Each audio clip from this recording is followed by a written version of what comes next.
I know this isn't exactly a hot take or anything, but Cuphead is one of my favorite games of all time. It is so well made, so fun, so rewarding to play. As somebody who is pretty awful at most video games, like I have...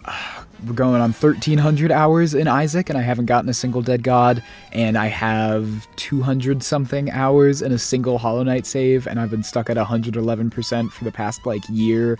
I'm pretty bad at video games, and so 300% in Cuphead and getting all the trophies for the DLC on both PS4 and PS5 made me really, really happy. I felt so proud of myself when I did it, and Cuphead has held a very special place in my heart ever since. I even went on to watch the show and really liked the first season, and then stopped watching halfway through the second season because the writing got really, really bad. I don't know what happened, but man, they fell off from what I remember. Regardless, when I went into a local shop and I saw Cuphead, the fast-rolling dice game, on their shelves, I immediately knew that I had to get it. And so I did, and I brought it home, and I saw that there was a solo variant, which I'd never seen in a board game before. I think this was my first exposure to that, and so I immediately got to playing, and fell in love. It was a long time ago when I played, so I don't have too many stories of how it went initially, but I remember loving it, I remember playing it non-stop, and I remember pretty quickly beating all 8 of the game's bosses.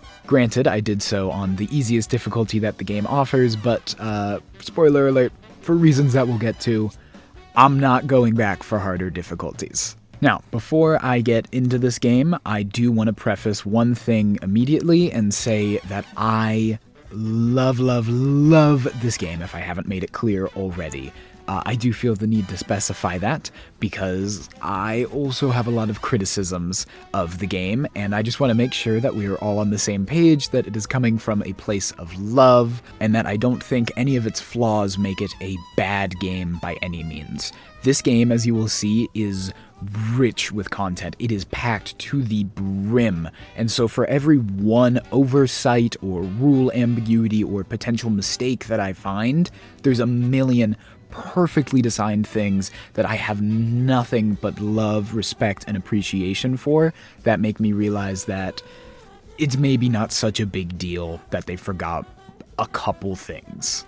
And with that background blurb out of the way, I do have one more little disclaimer to make. It might seem unusual for a board game review, but I do want to give a bit of a spoiler warning for this game. This game features a lot of aspects that are hidden to you initially. There are, as you'll see, 8 boxes of which you have no clue what's in them. There are envelopes that are sealed that, again, you have no clue what's in them. And the rulebook gives you a rudimentary overview of the basic gameplay, but explains nothing of the specifics you will come to find throughout this game. As such, I will be structuring this video in 2 main parts. The first, much shorter part will be that cursory overview of how the game works and going into the first boss out of the 8, and then the second part will be going more in-depth on everything else the game has to offer. If you have not played Cuphead, the fast-rolling dice game, I highly suggest that you either stop watching now or stop watching after the first part, because me going into the second part will be ruining some of this game's magic for you. Don't get me wrong, this game has an obnoxious amount of replayability, and it's going to be fun forever, regardless of if anything is spoiled for you or if you know what it is going into it, but there is like an irreplaceable magic that comes with finding these things on your own, opening a box on your own for the first time, having no clue what boss is going to be, what's going to be in it, and it's something that you can't ever get back if I ruin it for you in a video. So I have to highly suggest that you buy this game for yourself and play it instead of finishing this video all the way through, and then if you want, you can come back and finish it. I know that I'm not going to have a big impact on this because who's going to watch this video, but there's a part of me that really hopes that I can influence enough people to buy this game that they make a sequel, because I really want a sequel for this game. I'll bring it up a lot more throughout the rest of this video, all the things that I would like to be added or changed in a sequel, but God, there's so much potential, and I love this game so much, I want to see more of it. So bad. Anyway, with all of that out of the way, it is now time to get into my, it's not really going to be a review for this first part. Explanation, overview, guide, It's time for me to talk about Cuphead, the fast-rolling dice game. You might have figured this out from the name and from some of the stuff I've said already, but Cuphead, the fast-rolling dice game, is a game about frantically rolling dice as you beat a series of 8 bosses from the Cuphead video game. It is also a cooperative game where everybody is either winning or losing together as a team, and just to throw in another keyword, it is also a legacy game because your progress carries through between sessions via these lovely little save sheets where you mark down what you have and what you've done. I'll explain more about it later. To start, you and up to 3 other players each take a character board, which is purely cosmetic, a matching custom die set, which I'll address shortly, 3 health tokens, and a stat sheet. We'll get more into the purpose of each of these later on. For now, if it's your first time playing, you can write your name and the character that you're playing on your stat sheet, and then you can circle the lock icon next to boss 1 to show that it's the only boss you've unlocked at this point. I do think it is weird that you have to write the character that you play on the stat sheet, because not only does your character not affect gameplay, so it shouldn't matter, but also it makes it so that if you play this with somebody who, say, plays Cuphead, and then you play it with somebody else who also plays Cuphead, and then you decide everybody want to play together, it's gonna cause issues because now you've got 2 Cupheads. Obviously, you can just take a different player board, but it's just weird that you write it down when it literally doesn't matter. I don't know. This is hardly even a nitpick. This is something smaller than a nitpick, but it's weird. Once everyone's ready, you can all decide what boss you're going to fight. You can figure out what boss you have unlocked based on the circled lock icons on the save sheet. Again, if it's anybody's first game, this means you will just have boss 1, which is going to be the Root Pack. For this intro, in the interest of preventing spoilers, I'm only going to be talking about the rule pack, and I'll be ignoring any rules that don't affect the rule pack. The rule pack? I'll be ignoring anything that doesn't affect the root pack directly. As we will find, there is a lot to this game as it goes on, and there's a lot of stuff I will not be explaining here because I just want to give the cursory overview of stuff that will persist throughout the whole game. But if you're interested in the nitty-gritty that is going to come up, all the specific weird stuff that's going to happen, this will not be going over that. That'll be for the next section, or for you to find out on your own. But yeah, the Root Pack doesn't really have anything too interesting going on. They're mostly just a tutorial boss. They don't have any special sauce. They've got the sauce, don't get me wrong, it's Cuphead. Every boss has got the sauce, but the Root Pack sauce is just the most milquetoast of all of it. It's really more of a, what do you call it? Like, essence of, what's that thing? You'll have like a soup thing where you boil food in milk. I don't cook, man. I don't know. What's it called? You call it essence of... It's not essence. Cream. Is it cream? I think it's like a cream of vegetable. It's like if you just boiled a bunch of vegetables in milk. That's the sauce. Sounds fucking nasty. The top card of every boss deck is going to be the pack-out order card, which just explains how the rest of the boss deck is supposed to be ordered in case you mix it up at some point like an idiot. Or if you get an overzealous friend who sees that you get a deck of cards out and immediately goes and starts shuffling it. Not that I'm speaking from experience. Below that, you will find the first phase's character card, which you can put in this little acrylic stand. Is it acrylic? I don't know. It's a little stand. This will tell you what to put the health dial at based on the player count. Below that, you'll find the first attack deck. The character card and pack-out order both tell you how many cards should be in this deck in case you want to double check, but also every phase has a different picture on the face of the card, so it'll be pretty hard to miss if you've mixed something up. Shuffle the attack deck and put it on the left of the board. Next in the deck, you should find this swanky little stop card telling you that you can't venture any further into the deck until you've beaten the current phase. Now that everything's laid out, gameplay consists of a few steps: revealing attack cards, rolling and assigning dice, resolving those attack cards, and then rinsing and repeating until someone dies, either a player or the boss. More on death later. When revealing attack cards, lay out the top 3 cards of the deck unless a wallop card shows up, in which case you lay out a 4th. Then get ready to set the timer. For every battle, you'll select your difficulty by choosing the timer length from either 10, 15, or 20 seconds. The shorter the timer, the harder the battle. This timer cannot be changed once the battle starts. I could have sworn that at some point these difficulties were called Expert, Normal, and Simple respectively, but I can't find it in the rulebook, so I guess they just missed their chance there because that seemed obvious. Anyway, once the timer's started, either in the companion app, which also helps you calculate score later, or just via any other timer, you have until it goes off to frantically roll all of your dice to attempt to roll all the symbols on the attack cards. Now's probably a good time to mention these super cool custom dice, which are each color-coded to match a certain character and feature 6 unique faces: jump, duck, dash, shoot, parry, and diamond.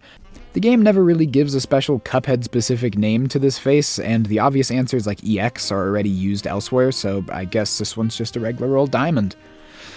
Goes in the square hole. As stated, your goal in this phase is to dodge all of the attack cards by rolling the symbols displayed on them. As quickly as you can while the timer is still running, you can pick up all of your unassigned dice and roll them. Anything that matches a card can be assigned on your player board, then rinse and repeat. In the resolving phase, you will take damage for each card that you don't successfully dodge.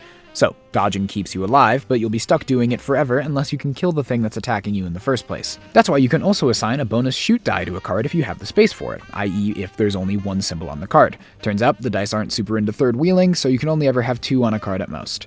Assigning a shoot this way will deal damage at the end of the round, which is necessary to clear the phase. Note that this is only for extra shoot dice that you assign, and if attack card calls for a shoot symbol in order to dodge it, then that shoot won't deal any damage. This is also where the black EX die comes into play. Playing it to dodge means that it's the same as any other die, but playing it to deal damage allows you to use your weapon's EX ability, which usually just means more damage. By default, you start with the P shooter with the Mega Blast EX. Mega Blast? Is that Isaac reference?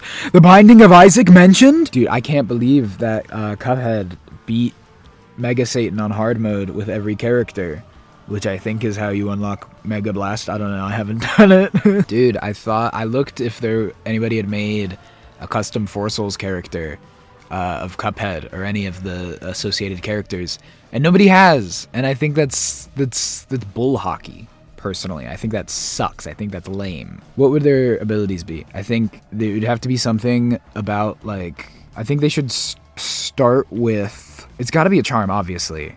I guess it could be like Pea Shooter or something, or it could be like Charge, or whenever you miss an attack, your next attack will deal double damage. Like whenever you miss an attack roll, your next attack roll will deal double damage. It's Charge is the item. That could be something. Alternatively, Whetstone. When a loot card resolves on your turn, you may deal 1 damage to any player or monster. Could be something. This is supposed to be a Cuphead video, not an Isaac video. Anyway, Mega Blast just deals 2 damage instead of 1. Nothing major, but as you progress through the game, you'll find new weapons with new, more powerful EXs that make saving the EX die for damage feel paramount. Then there's cards with the parry symbol, which each say gain 1 parry token on the bottom. When you successfully dodge this card, you gain a parry token. Shocker. You can only have a maximum of 3 parry tokens at a time. These have a unique purpose later, but for the early game, their only real purpose is that you can expend one to prevent someone from dying, putting them back to 1 HP. More on how dying works later. In the solo variant exclusively, you actually need to discard all 3 parry tokens to bring yourself back to 1 HP, which also immediately ends the round, meaning that if you were going to gain a parry token or deal damage on a later card, that doesn't get resolved. However, in solo play, you also gain the ability to discard 2 parry tokens to heal yourself for 1 HP at any time, so it's not all bad. There's also the wallop cards I mentioned, which have you deal out a 4th card whenever they're revealed. These wallop cards are actually optional, and you can leave their space blank on your player board without taking damage. Sometimes this is even necessary, because if you have 3 cards with 2 symbols each on them, you won't have a die to spare. If you do decide to assign the diamond to the wallop, you'll draw a wallop card at the end of the round. Wallop cards are single-use cards that can do a lot of different things, ranging from game-changing effects to just kind of being there. Most of them just have one of the dice symbols on them. These can be played after the timer ends to stand in as the displayed die symbol. If a card requires a duck to dodge and you have a duck wallop card, you can just skip that space and play the wallop after the round. Shoot wallops can also be assigned to any available space this way to deal some extra damage, following the usual shooting rules. The other wallops are, in my opinion, way better, and what I'm usually hoping for when I draw a wallop card. They all just have plain text that explains what they do, ranging from healing a player, healing all players, granting parry tokens, or even making your shoot icons deal extra damage. In any case, wallop cards are worth points at the end of the round, so they're usually worth picking up even if you're not going to use them. A few things worth mentioning about dice assignment are that once you assign a die, you cannot unassign it or change it later. The or change part comes into play later on. The rulebook makes it sound like the assigning thing is supposed to even apply if you accidentally put a die in the wrong spot or something, but I don't personally enforce that, so this really only comes into play with shoots and wallops. If you commit to playing one of them, you have to stay committed and can't change your mind later when you run out of dice. You'll actually find that with these assignment rules, especially with stuff that comes up later, it is nigh impossible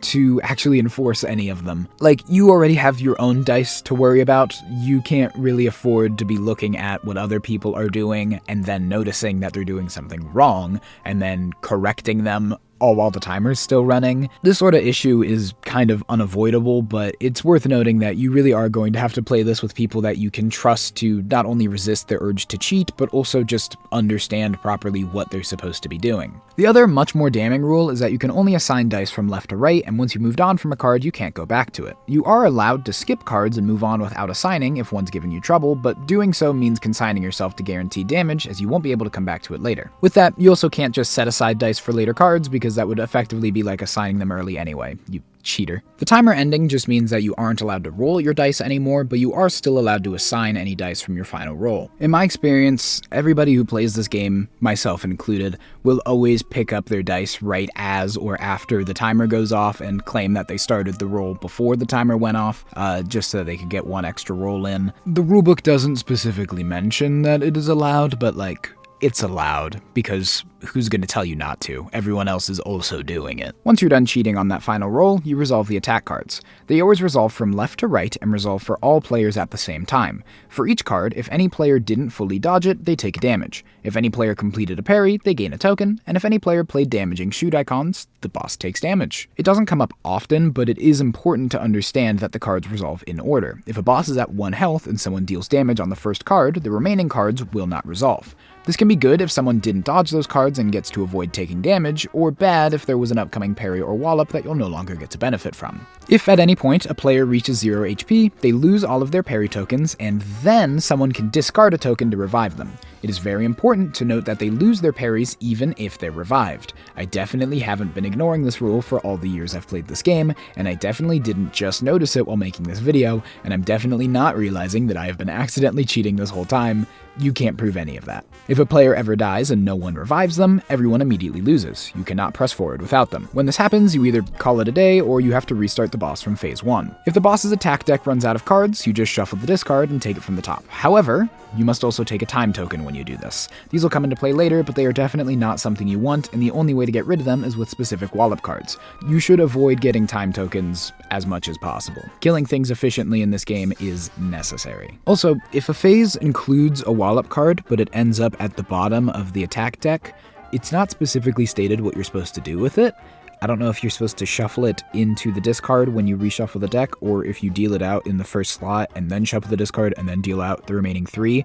The latter seems more likely, but I tend to just shuffle it back into the deck because I'm evil. If the boss reaches 0 HP, collect all of the attack cards as well as the character card, and then check under the stop card. It'll either be the next phase or a card telling you that you've won. The next phase proceeds the same as the previous, with health and parries all carrying over, and if the battle is won, everyone gains 4 coins each, unless they've beaten the boss before, in which case they gain only 1 because there will be no grinding in my Cuphead dice game. Then they're treated to Pork Grind Shop, where they can buy new weapons and charms to equip. Each player can only have 1 weapon and 1 charm equipped at a time, and they cannot be switched mid-battle. It's important to note that all weapons, even if they don't specify it, deal at least 1 damage on a shoot action. This might sound obvious, but personally, when I see that the pea shooter says deal 1 damage on a shoot action, and then the next weapon doesn't say that, I assume that to mean that it doesn't do it. Like if I gave you 2 cookies, and I said, oh by the way, this one has peanuts in it, and you ate the other one, and started having an allergic reaction, and I said, bro, that one had peanuts too, you'd probably be pissed because I didn't tell you, and it was implied that it didn't because I said the other one did. You would also be dead for sure, but more importantly, you would be pissed.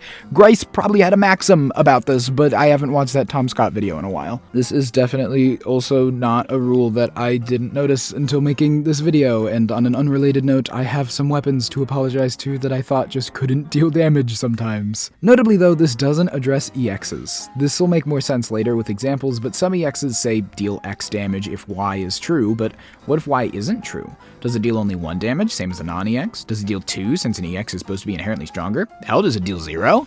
I mean, the answer is definitely 1, but also it's lame. Anyway, all items in the shop become available for purchase from here forward. You don't need to refight a boss to access its shop items later. The game actually recommends making a separate deck of all of your unlocked shop cards, but that gets really annoying to sort out since the cards don't say what box they belong to, so you'd have to make note of each of them or memorize it. I prefer to just have people make note of the box something belongs to when they buy it, and then we can fish out things and return them as needed. Once you buy something, you can write it, and if you're doing it how I do it, write what box it belongs to, on your save sheet. You can also note your remaining coins here. The game actually comes with 40 of these little coin tokens, which, while cute, are impractical to use for representing your coin count, especially considering that 40 is nowhere near enough to represent how many coins a 4-player squad would have by the end of the game, let alone with replays. While you're on the save sheet though, you can also circle the next boss to show that you've unlocked it and mark the grade you got in this fight. Grading is pretty simple. You can get anywhere from an F to an A+, no S ranks for some reason. Across all players, every remaining HP is worth 10 points, remaining parries are worth 5, and wallop cards are worth 5 as well. Then you lose 10 points for each time token. Jesus, like I said, you do not want those. It is called a fast-rolling dice game for a reason. Let's see, then the script says, pause for laughter. Go ahead, you can laugh. I'll wait. Take your time. Don't worry, no rush. It's not like it's called the Cuphead Fast Rolling Dice video!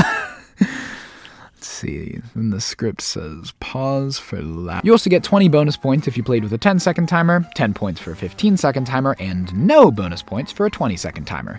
Not gonna lie though, as nice as 20 points seems, it is not worth how insanely difficult this game is on anything short of a 20-second timer. It's important to have a good balance between fun and challenge in a game like this, and I think 20 seconds is perfect for that. Anything less, and the fact that this game is entirely based on rolling dice starts to really make itself known. I never play on anything less than 20 seconds. Call it a skill issue if you want, but only if you've tried it. If you haven't, I promise it is harder than you think. Anyway, based on your score, you consult the results table, and according to player count, get your score. And that's pretty much all the basic stuff that you need to know for gameplay, and everything that I'm comfortable covering in this part.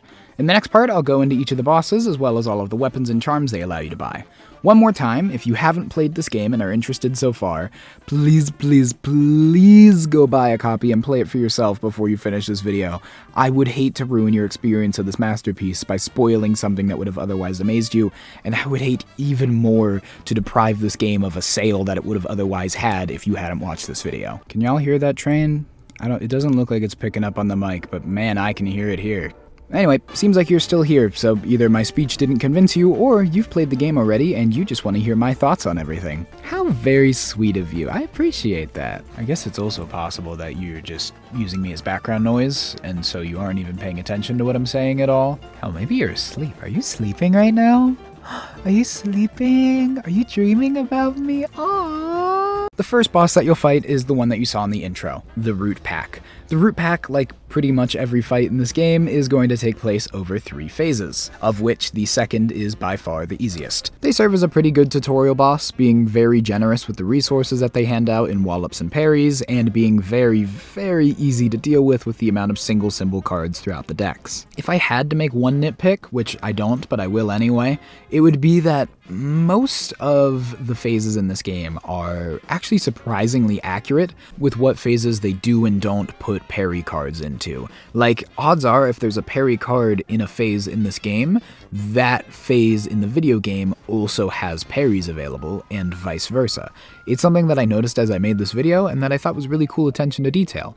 However, in this fight, for some reason, the first phase only has 1 parry in it, and then the second phase has 2 parries in it, which I think is absurd, because I don't know of a single human being who has ever gotten a parry in phase 2 of this battle without pea sugar. Like, no way is anyone getting 2 parries out of their 3 in the second phase. I unironically think that all 3 of the parries should have been in the first phase, and there should have been no parries for the rest. We're going for accuracy, that's it. Or at the very least, the first phase should have had the 2 parries, and the second phase has 1 parry. But I don't know. I mean, obviously that's super nitpicky. I just wanted to point that out because I will take any excuse to talk about how bogus the parries are in the second phase of this fight. Oh my god. After beating the Root Pack, you gain access to 2 new charms and a weapon, which each only cost 3 coins, meaning that players can purchase one of them immediately after beating the Root Pack for the first time. Your first unlocked weapon, just like most people's first time playing the actual game, is the Spread with the EX of 8-Way.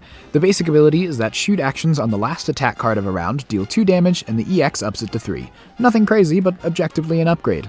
This is also the weapon that I have been unjustly disrespectful to, because I always assumed that it couldn't deal damage on attack cards other than the last one until I noticed that the rulebook said otherwise. Oops. This is also a good example of what I mentioned with the EX discrepancy. Like, if you play the EX shoot on an attack card other than the last one, does it just do 1 damage like normal, or 2? I think 1 makes the most logical sense because this weapon seems to be entirely based around the idea that it doesn't do anything unless it's on the last attack card, but also then the EX feels kind of lame and stinky, and it makes it really unvaluable because you need to save it all the way till the end in order to get any value out of it. Bozo. Anyway, the first charm is the smoke bomb, which I only realized on my 5th revision of this script that I've been misinterpreting the effect of this whole time and is actually kind of goated. I'm beginning to wonder how many of these rule discrepancies that I've found are actually just my lack of reading comprehension. It says that once per round, you may assign 1 diamond in place of any die. I always thought that this meant it was effectively like a wallop card for the diamond symbol, where you could assign a diamond anywhere, which would have been fine. It would have only served to get you wallop cards, but I'm realizing now that this might actually mean that you can just play a diamond as a sort of wild card anywhere, which is insane. The first time you roll a diamond, you can just insta-assign it wherever and not have to worry about it. And it's once per round, not once per boss or per phase. I assume this means you can also use it for shoots, right? It doesn't say to dodge any symbol, it says in place of any die. This thing is actually nasty, especially for being a first boss unlock. I'm deeply sorry to the smoke bomb for all the slandering it suffered from me over the years. This thing is gnarly. Lastly, the heart charm allows you to start a battle with 4 HP, however you can still only heal back to a maximum of 3. It then also tacks on the downside that your first attack on each phase of a boss is completely negated regardless of how much damage it would have done. Personally, I find the positives are way outweighed by the negatives here, but to each their own, I guess. After the root pack comes Hildeberg. In my experience playing this with people, Hildeberg has routinely been the hardest boss out of the entire game. To be transparent though, I've never really played the last 3 bosses with anyone, only when I played through them solo, so maybe I just had beginner's luck, but I breezed through all of them pretty quickly. Hildeberg, however, has stumped me as well as anyone I've ever attempted to play against her with for longer than I care to admit. Before you even get to the boss, you're greeted with 2 new things that immediately make it clear that the root pack was a tutorial and that you have barely scratched the surface of the beast that this game will become. Behind the packing order card, you will find our first rules card. Rules card. Deltarune reference? Deltarune mentioned? I could also have done another Isaac joke here, but I'm not gonna, because I'm trying to reach as many fandoms as possible here. I need these tags. Anyway, from now on, each boss will come with at least 1 custom rule introduced in, and often exclusive to, the boss. In Hildeberg's case, the rule isn't actually unique to her because, spoiler alert, 3 other bosses borrow it later and expand upon it, but you won't know that yet. The first rules card explains that this is an aeroplane level, which has a few implications. Firstly, there are some new symbols on the cards, a fly up symbol and a fly down symbol. These replace the jump and duck symbols respectively, so when you see a fly up symbol on a card, you have to assign a jump to it, and when you see a fly down, you have to assign a duck. It's pretty simple and clearly just serves to add a few milliseconds to your reaction time every now and then. The other aspect of airplane levels is that you can only use airplane weapons. Charms are evergreen though. This does mean that if you just spent 75% of your in-game net worth buying the spread, you are immediately not allowed to use it. You will notice that we have heard no mention of airplane weapons thus far, and that is because Hildeberg gives us our first right under the rules card. Still called the Pea-Shooter, we are able to purchase our first airplane weapon for 0 coins before battle. Note that I said purchase for 0 coins, that comes up again later. And by able to purchase, I do mean required to purchase, that is if we want to be able to deal damage. I guess theoretically you could just not buy it and then enter the battle without the ability to deal damage, and as long as you keep rolling the proper dodges, you'll never die either. And also, since you'll never get to the end of the battle, the time tokens will never matter because you're never going to get a score. One must imagine Sisyphus playing Cuphead, the fast-rolling dice game. The only difference between the airplane Pea-Shooter and the regular Pea-Shooter is the EX, which is now called the Chomper Missile. Assigning an EX attack will deal 1 damage plus an additional damage for each following card without a shoot assigned to it. This means if you just play a Chomper Missile on the first card, you can then focus entirely on dodging while maximizing your damage output for the round. Personally though, I'm not huge on the airplane Pea-Shooter for a number of reasons. For one, it is severely outclassed by, spoiler alert, another airplane weapon that we get later. better. Also, it discourages playing more shoot icons since you'll actually reduce your damage by doing so, which I personally just find kind of boring, even though it is objectively good. Also, it is the first in what will become a lengthy list of weapons that are just pea shooter with a new EX. I get that it must be hard to come up with unique mechanics for each weapon, but it makes the actually unique weapons seem like must-takes when the alternative is something that won't even have an effect if you don't use your EX to shoot with it. Also, it introduces perhaps my least favorite rules discrepancy, the mysterious shoot action. You'll see more how it comes into play later, but there's an annoying amount of ambiguity around the phrase shoot action and what it means. Some cards refer to the idea of a shoot action for their effects, like the Chomper missile, but later we'll see weapons that just refer to assigning a shoot as affecting them. One might imagine that a shoot action is a shoot that deals damage, and an assigned shoot is just any shoot at all, damaging or dodging. But then that calls into question, what about shoots that don't do either? We'll come back into this later when it's more relevant, but if I just play 6 shoots and ignore dodging altogether, do those count as assigned shoots? They don't dodge anything, and they also don't damage because I didn't dodge anything, but I did assign them. Then there's also a weapon later that mentions completing a shoot, plus the fact that some cards use the shoot icon and others just use the word shoot, all of which make it clear that they just didn't really care about proper keywording with this. Again, it's not a huge deal, it's just something you sort of need to house rule with your table to find an answer for. Personally, regardless of keywording, I say that any shoots that are for dodging or damaging count for any of these effects, but ones that do neither are not counted. As such, if there's a card that requires a shoot to dodge, the airplane pea shooter is interrupted by it. Anyway, Hildeberg is another 3-phase battle where the middle phase is the easiest, and also the middle phase is the only one that doesn't have a wallop card. Parries are pretty whatever, blah blah blah.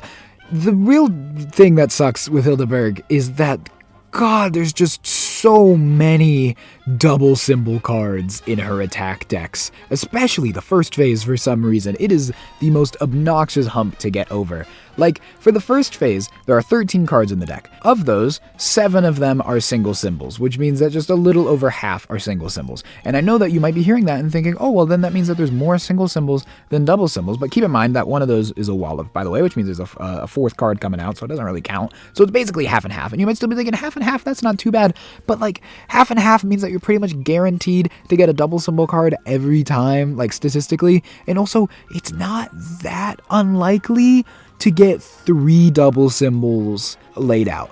Like, it might seem like it's not gonna be that common, but maybe I'm cursed, maybe I suck at shuffling, maybe, I don't know, maybe Hildeberg hates me, but I swear to God, every time that I've done this battle, there is at least, like, a round where there's 3 double symbols, and then we just can't roll that many dice, man, and we die, and it sucks, and it stinks. It's just really, really hard. At this point, you don't have enough items to really help you through it, although, honestly, it might not be that bad now that I know that the smoke bomb is kind of goated, but without the smoke bomb, dude, this thing, it's awful. Anyway, if you manage to beat Hildeberg and you take a few days off to recompose yourself, you'll get access to 1 new weapon in the shop.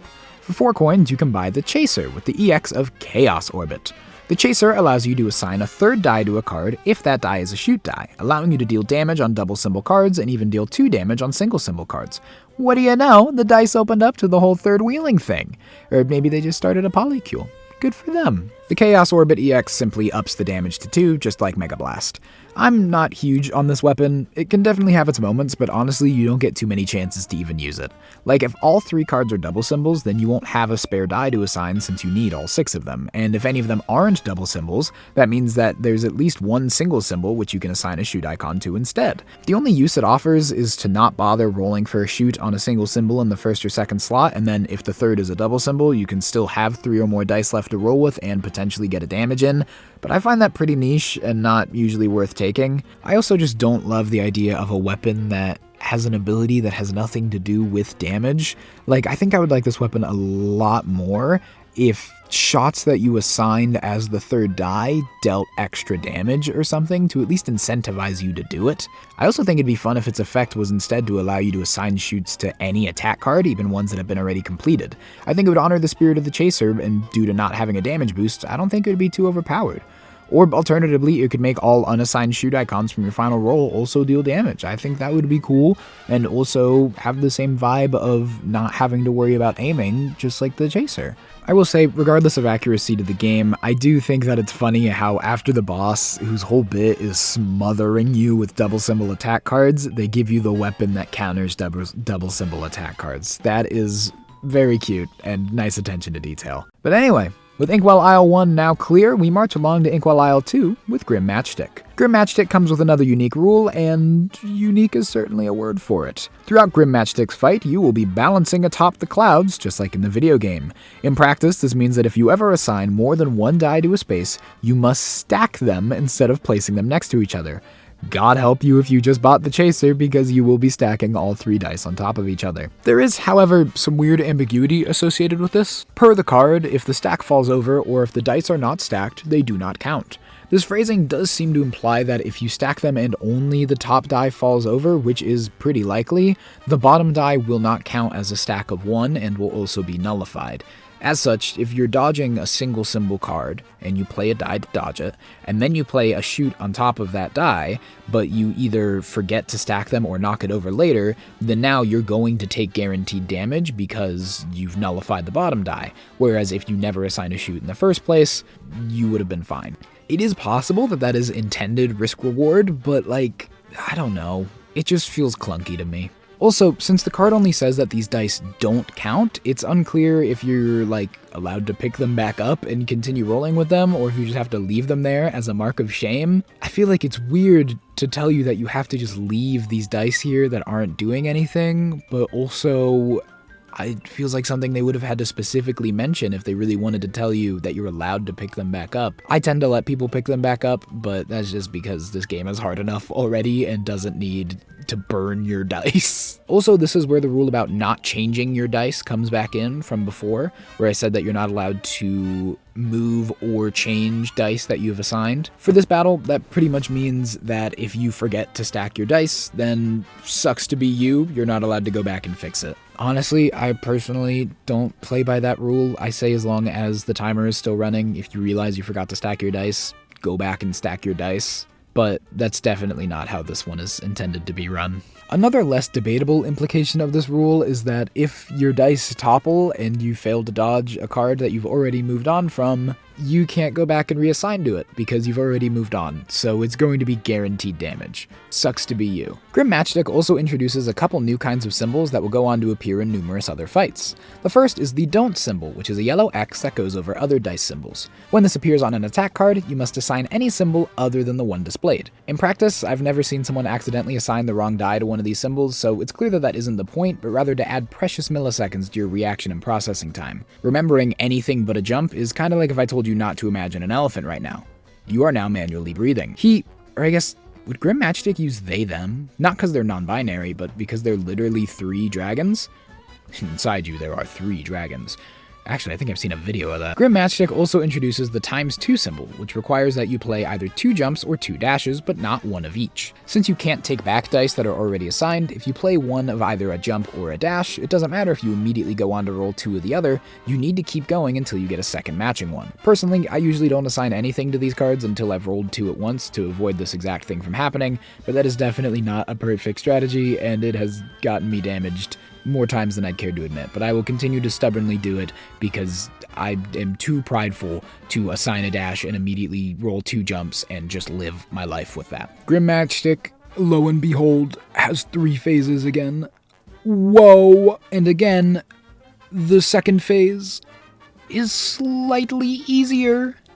Whoa! I mean, it has a slightly smaller deck, which actually I guess is kind of harder when you think about it. I'd have to go look at the cards and see what the ratios of single to doubles is, but I don't feel like doing that. I could reach out and touch the box right now. It's sitting right next to me, but I don't feel like it. This fight though is pretty easy, especially coming off of whatever her name was, Blimp Lady, Hindenburg. Dude, how old were you when you realized that Hildeberg was a pun on Hindenburg? It took me a while. I think I was about halfway through making this video when I realized it, I'm not gonna lie.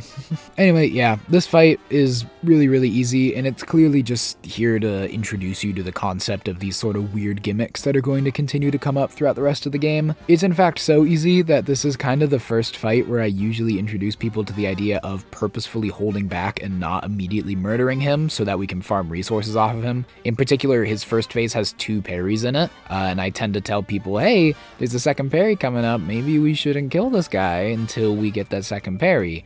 But also, sometimes it's not worth the risk. Sometimes you gotta do what you gotta do. It is weird. I feel like Graham Matchstick is a pretty formidable foe in the video game. Like, his last two phases, I think, are pretty well known as being difficult to deal with if you have the wrong weapons for it. And then in this one, he's just kinda really bullyable. You literally have to stop yourself from killing him too fast because he's such a punk. Once you've beaten Grim, though, you're introduced to a new weapon and charm available for purchase. Well, potentially available. You see, Grim's shop features the first two items that come with prerequisites that you must meet in order to buy them. I put the word prerequisites in this script too many times, and I am very bad at saying that word. The lobber is a 3-coin weapon, which makes it so that if you only do one shoot action on a turn, that shoot action will do 2 damage instead of 1. Or rather, it says that, quote, if you only completed 1 shoot this turn, deal 2 damage instead of 1. This is where our mysterious third keyword appears. Its EX Kablooey ups this to 3 if it's the only shoot played. Honestly, I'm not super into the lobber, especially under the assumption that shoots that you're forced to play also count against you. Honestly, I think it should do more damage, or at least only be affected by adjacent attack cards and not all of them. You're going to be doing more than 2 damage most rounds with pretty much any other weapon, so lobber just kind of becomes spread but bad. In order to be eligible to purchase the lobber, you must have already purchased at least 2 other weapons. The airplane pea shooter does count for one, however your starting pea shooter does not. If you were wondering why I specified that you, quote, purchase the airplane pea shooter for 0 coins, this is why. And good on you for remembering. I don't know why I opened that quote. I didn't open a quote earlier, and then I decided to move on without opening the quote. But now I just opened this quote, and then I didn't end the quote. It's open. It's like that, what's that Tumblr? There's a Tumblr post about that, and it's like Toby Fox aw dialogue. Shut up. Anyway, the coffee charm also costs 3 cents, and allows you to spend 2 parry tokens to give any player 1 health. In order to buy it, you must own 2 other charms. Like I mentioned before, this charm is actually a base kit ability when playing the solo variant, making it literally useless to bring in solo play, but it's otherwise pretty strong. I almost instinctively assigned it to a tier list when I said that, which does make me wonder if a Cuphead dice game tier list video is something that you guys would be interested in. Tier lists are good clickbait, I might make it. Unrelated, but do you think bringing coffee should make it so that you heal double in solo play? Like, that obviously doesn't make logical sense read as written, but it does also make it so that the coffee charm has a use, albeit maybe an overpowered one. Also, this again feels very unfaithful to the game. I know that's not a huge deal, and I really don't care that much, but it just feels worth pointing out, since some of the weapons and charms really do feel faithful, like the spread and the smoke bomb. Biblically accurate coffee would probably do something like giving you a parry after each phase, but I do appreciate the addition of some sort of healing. Regardless, after beating Grim Matchstick, we faced Jimmy the Great, who I didn't realize was a pun on Ginny until like a month ago. In my defense, I also didn't know what a Ginny was until like a month ago when I was reading the monster manual. Jimmy is another airplane level, and it gives you your second airplane weapon, the mini bomb. The mini bomb simply does 1 damage per shoot action, just like the pea shooter. Its EX, however, is where it gets crazy, and is a rare case where I think the EX is powerful enough for me to be okay with the normal shot not doing anything. To be honest, I'd probably be fine with its normal shots doing 0 damage with this EX. The EX, Magnet Mine, will deal 1 damage, plus 1 additional damage for each other shoot icon that you have assigned. Oh my god! So if you play this, plus at least 1 other shoot per card, then that means that it is in and of itself doing 3 damage, plus the other shoots also do a damage each. So that's 5 damage for the round, plus if you're counting dodge shoots as counting, and so if you could have another one, so it could be 4 damage, like, and then we're gonna get into other ways that you can deal damage later in the video as stuff comes up. Dude, you can definitely get bonkers damage. Like, you're gonna pretty regularly be getting at least 3 damage with this thing, plus all the other shoot icons that you're doing per round. This thing is obnoxious. I love it. It's my favorite. I wish that I could bring it in every battle. It's so good. After Porcrine gives you this beast of a weapon, you can choose to either bring it or the airplane pea shooter into battle with you whenever you fight an airplane boss, and you are, allowed to bring the airplane pea shooter, but I will think less of you if you do so. I will question your reading comprehension if you don't read this description and immediately go, damn, did they playtest this? They must not have, because they would have taken this thing out if they did.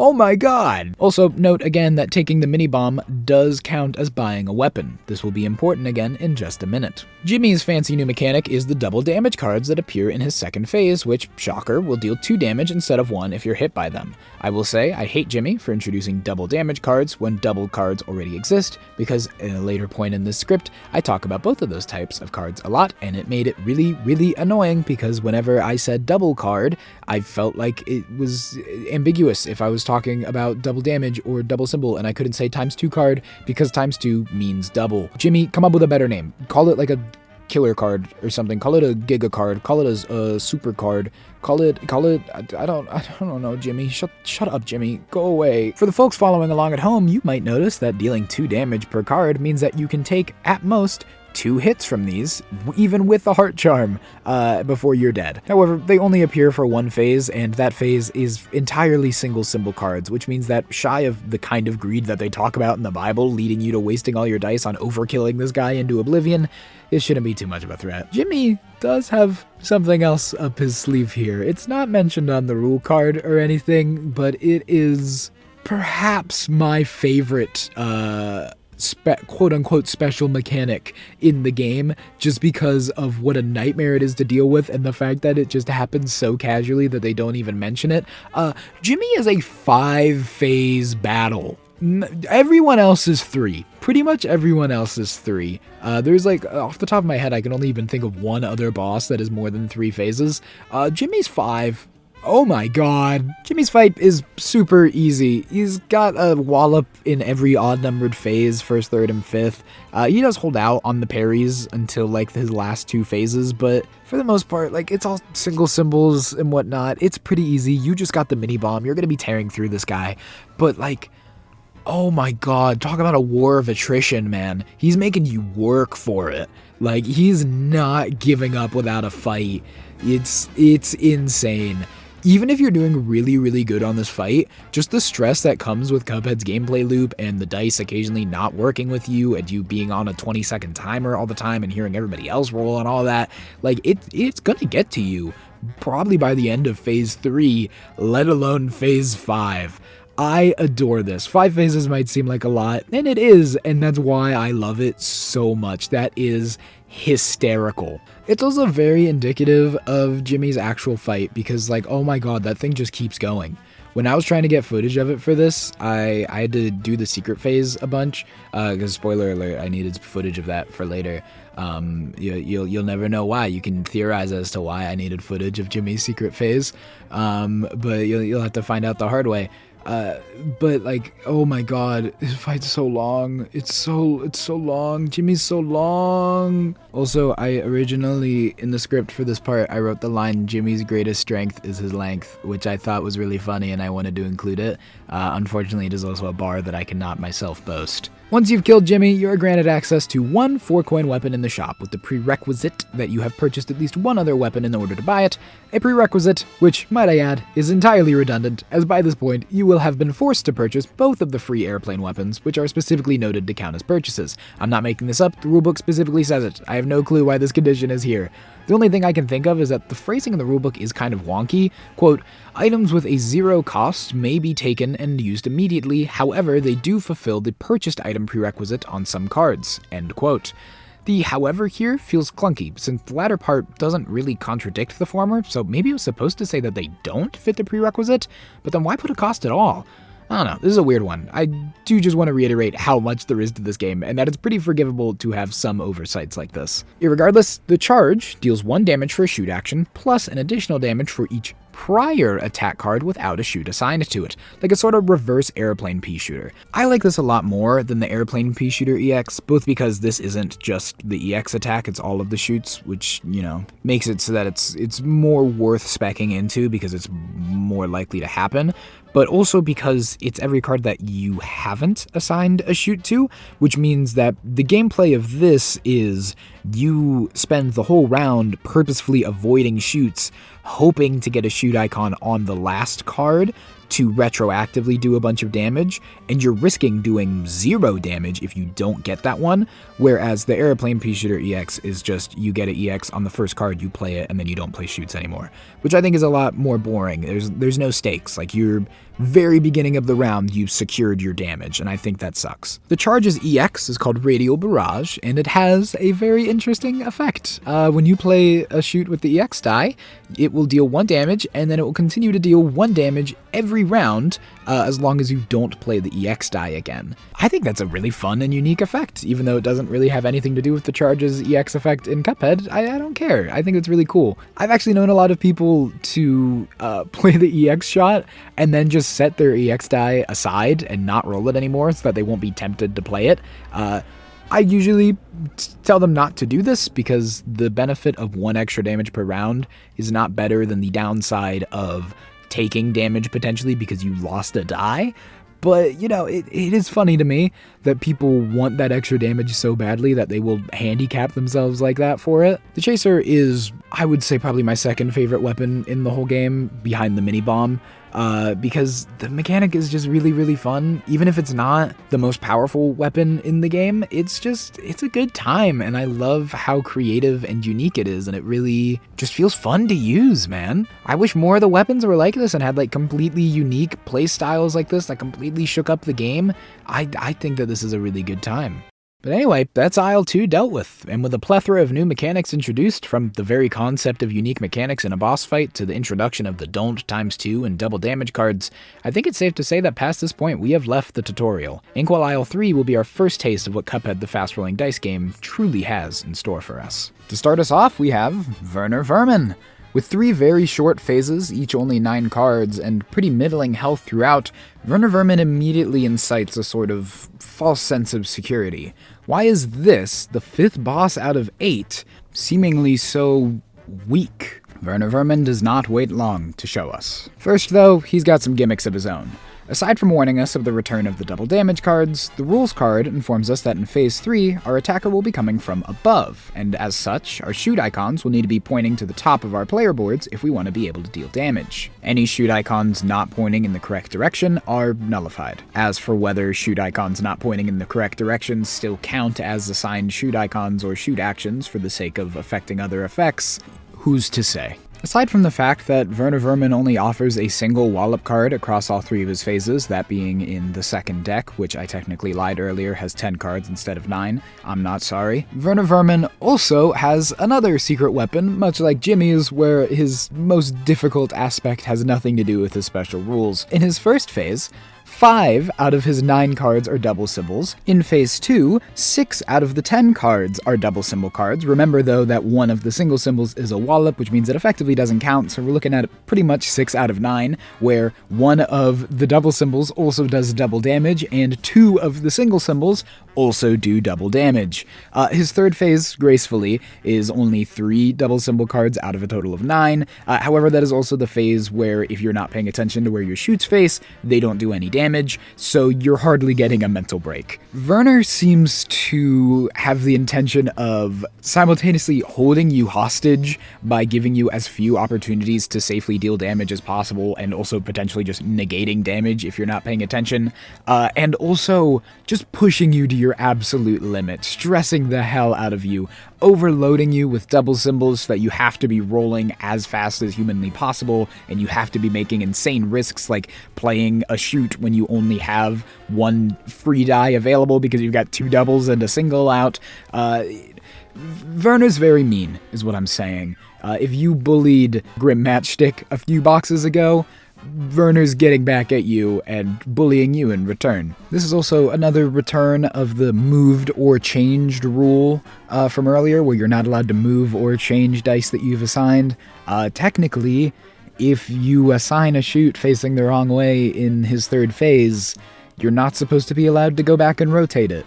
Personally, I think that's so dumb, especially if you finish rolling early and you realize that your shoot is facing the wrong way. Like, listen, I'm not going to expect you to just sit there waiting patiently to tell everybody that you messed up. Like, come on, you can rotate your shoot.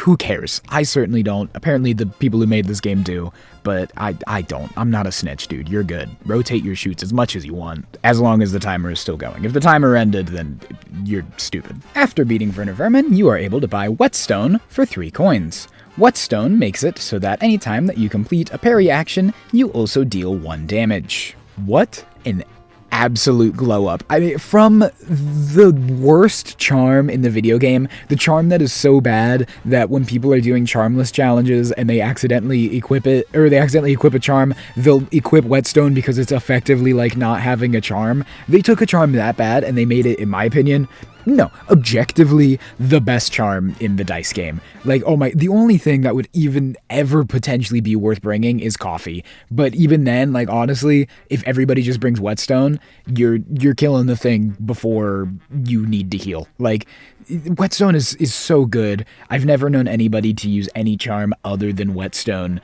when playing this game. I will say, now that I know that Smoke Dash is actually pretty good, I could see a world where if you're more worried about defense than offense, then Smoke Dash could also be good to bring. But like if you're just trying to kill stuff, which you should be, in my opinion, Jesus Christ, Whetstone.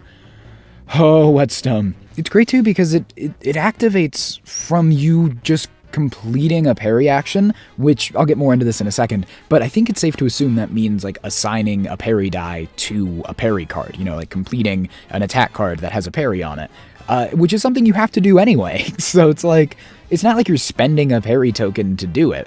I think that would be, if we were trying to like balance this to be a more like, if we wanted all of the charms to be like middling and not have like a must take like this, then I think spend a parry token to deal maybe 2-3 damage would be better. But as it stands, I love Whetstone just as it is. I'm not saying they need to change it at all. I adore Whetstone. Now I will say, if you want to be pedantic, the rulebook is laid out in a slightly unintuitive way, where there is a section titled Parry Actions.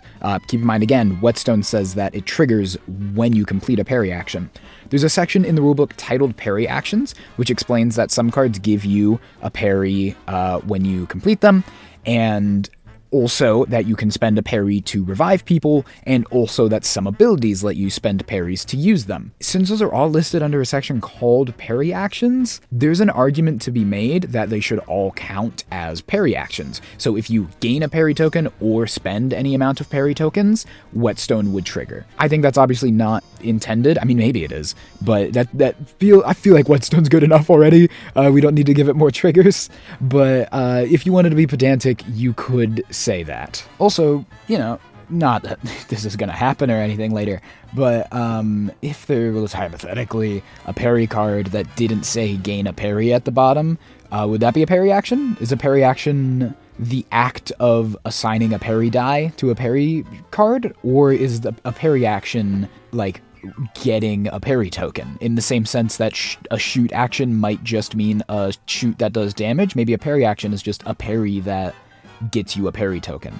I don't know. Who's to say? Not that it'll matter, because nobody's gonna have that later, obviously. Also, if you just assign 6 parries and none of them actually dodge anything, are those parry actions?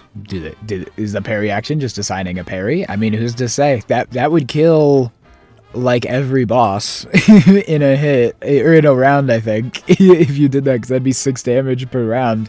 I think that would just kill everything if that was how it worked. So probably not. But yeah, I mean, there's not enough clarity on what an action is. Like they keep using the action keyword. If they just said an action refers to assigning a die, so a parry action is assigning a parry, a shoot action is assigning a shoot, that'd be great. Or if they just said a shoot action is a shoot that does damage, a parry action is a parry that gives you a parry, that'd be great. But like, they just, I don't know. I feel like there's a secret page of the rulebook that I don't have, that there's like an index that explains all these keywords that I don't understand. But anyway, it's time to see if Whetstone's gonna be strong enough to help us beat our next opponent, Calamaria. It's Calamaria. She's the next boss. It's the sexy fish lady. I'm telling you, if they just erased that one line on her back, I would be like 80% less attracted to her. Like, the other 20% of my attraction to her is like, it's like 9% the fact that she's fucking wiggling her hips the entire fight, and 11% her cute little tummy. Okay, I was trying to remember if Cala Maria had a belly button or not, and so I looked up Cala Maria, and then I just found out there's a Funko Pop of Cala Maria, bro. There's a Funko Pop of Cala Maria. It's kind of ugly, like every Funko Pop is, but like, guys, there's a Funko Pop of Cala Maria. Someone get me a jar! Anyway, Cala Maria is another airplane level. Comes with the usual fanfare, you know, the new symbols, you can only use airplane weapons. This is the only, or not the only, the first fight that doesn't come with a unique new airplane weapon, which, you know, it makes sense. There's only 2 in the video game. They're not going to add a unique one to the dice game. As cool as it would be if there was some original content in here, I understand the decision not to. Cala Maria comes with another unique mechanic, though, which is probably my favorite so far because it's really fun and unique.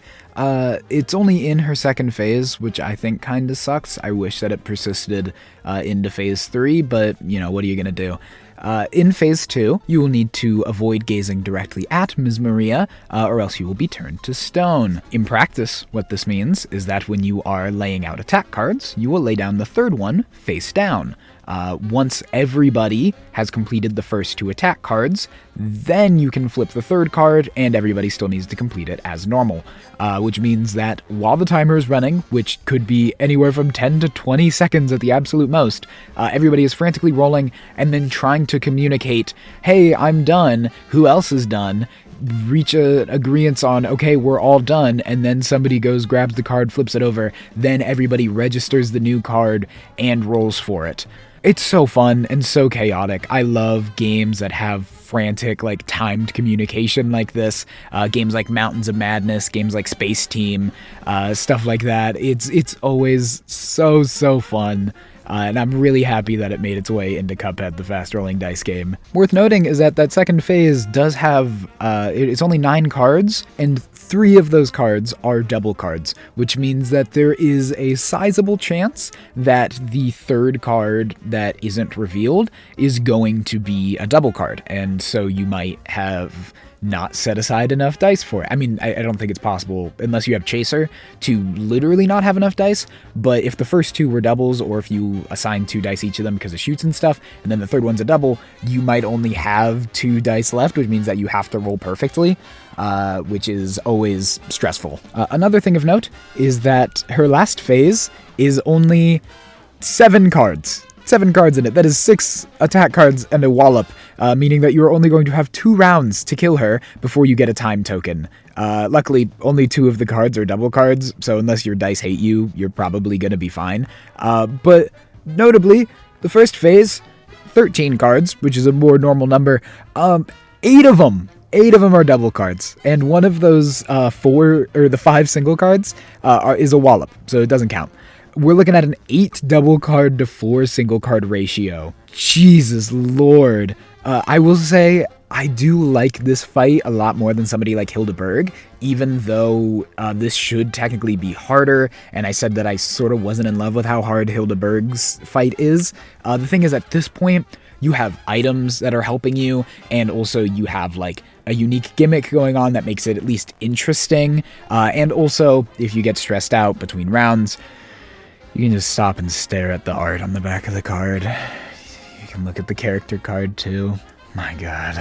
If they make a sequel to this, which, like, I hope to god they do, and they include the Howling Aces, dude, they can honestly skip the unique mechanics for, like, the final phase, because it'll be hard enough to play while dog mommy is on the table. Oh my god. I would bark for her, bro. The unique mechanic is just that you have to play with one hand because I had to stop myself from buying her U2's figure, because if I did, then I would never leave my room again, bro. Holy. I would lose Gallon. I need her.